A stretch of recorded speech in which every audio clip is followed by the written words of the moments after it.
So I thought I would explain kind of the differences between the US market and the Swedish market.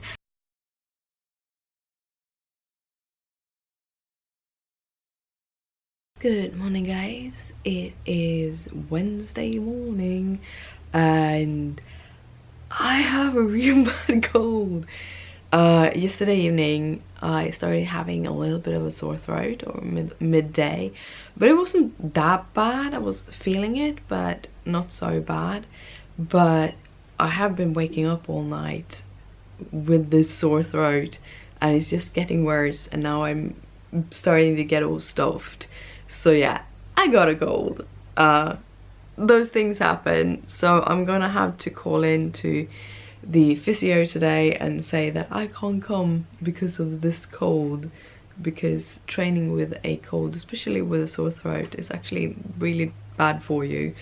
Sore throats usually have either a stronger virus infection or a bacterial infection, and both of them can wander down to your heart. So if you have a bad cold like this, you should just rest and take it easy, and that is what I'm doing this morning. I am watching some YouTubes, doing some cross stitching.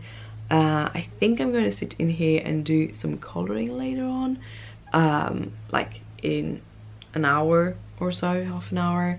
I can't call the physiotherapist until like 15 minutes at the earliest, because here in Sweden we start work days at 8 and I've been up since 5. I've been wanting to call her, but yeah, so we'll see. I think it's gonna be a little bit of coloring, a lot of stitching, and most likely a whole bunch of gaming today, trying to get better. Also, it's gonna be a lot of tea. I did start my day with a little bit of coffee, but I need caffeine to not get the headache, you know. But the rest of the day is most likely just gonna be teas and a lot of honey, so that I can get this going. And I don't know how much I vlog because of the cold and because I'm gonna do so simple things. And also Christopher's home, he's also sick. Yeah, that there can be so many germs in such a little girl. But yeah, I'm gonna head back to my stitching. But good morning, guys. I hope you have an awesome day. So I got a questions about that we owned the apartment, that we didn't rent. So I thought I would explain kind of the differences between the US market and the Swedish market. And this is the US market, this is how I have understood it. If you don't know, I've been wanting to move to the US for years, since I was 12. As I've grown older, I have though understood that the utopia that I believed in when I was 12 doesn't exist. But hey, living in Florida in that heat all year round, that would be awesome. That would be awesome. Anyhow, so in Sweden we do have rentals. However, they are fewer than the ones you buy, and also especially here in Stockholm, you need to get onto the kind of queue to be able to rent, and those queues are long. They are 10 to 15 years, so you have to, it's not expensive. I think it's like 30 bucks a year or less that you pay to be able to get onto the queue and stay on the queue, but you have to wait 10 to 15 years to actually get a first-hand contract. There are second-hand contracts out there, which is a complex market. One of the things is, like, by law you're not really allowed to rent out your rented apartment. I think you have 6 months to a year to be able to do it, just because they want to give you the chance, if you want to move in together with your loved one and you want to see how that works, you can rent out your own apartment. And this actually also contains to bought apartments, because of when you buy an apartment, you buy a part of a complex, of a community complex. So there are laws in place that makes it complex to rent out. If you want to rent out something in a complex that you own, you need to, the people that are going to rent has to be allowed to do that by the board of the complex. So that kind of how that works. But when it comes to rentals, there are more people wanting to be in Stockholm than there are rentals, so it's hard to find. There are some private rental agencies or have rental houses. It's not just state run. However, they need to put a certain percentage of their rooms up on the state run kind of waiting list. My sister had the opportunity to get rental because she was stalking the website. They have like days when they put up new apartments on the private ones, and then it's basically first come first serve. She was really lucky.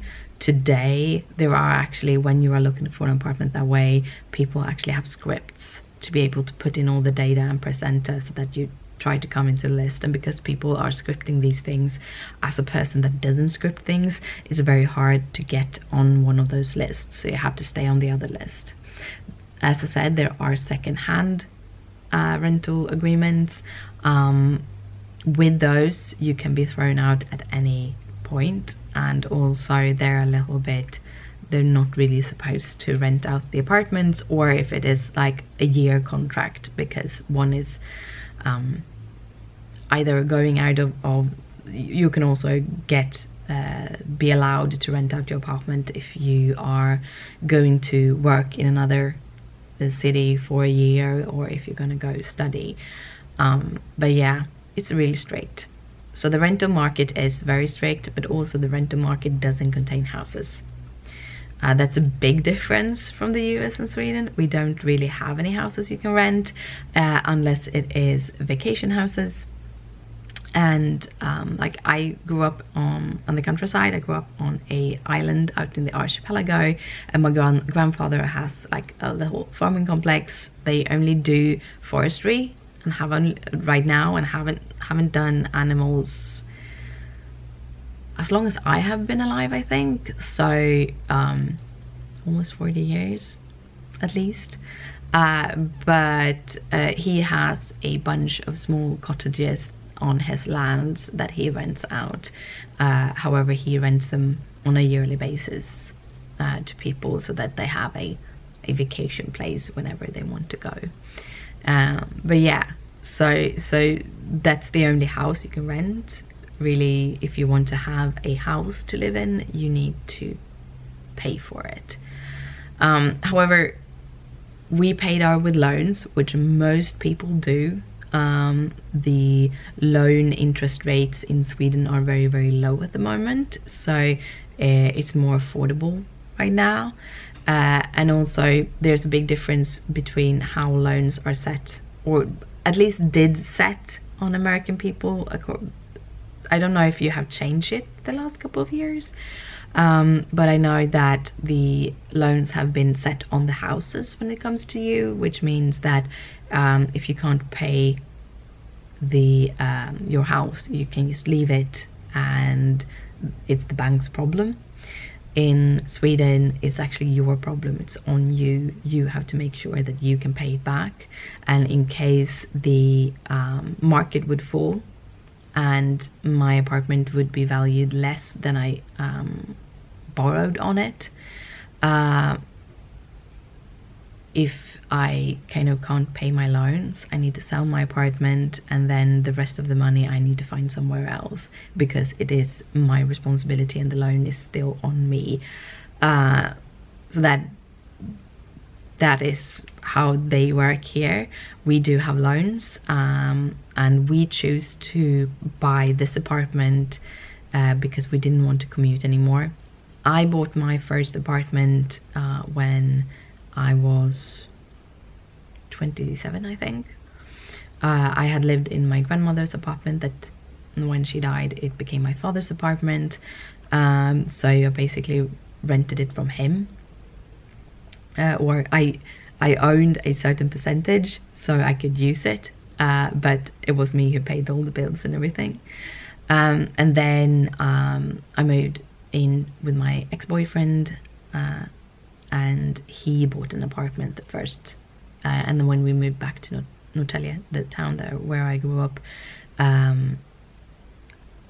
we first lived in his father's apartment and then we bought an apartment together, and I think I was like 26 or 27 when I did that. And then we sold that apartment when we separated, and I bought a new one in the same house, just on another floor. But yeah, so I've always, like, having a loan for your living is something that everyone has in Sweden, or most people has in Sweden. If you have a job where you can live more in the countryside, it is much more affordable.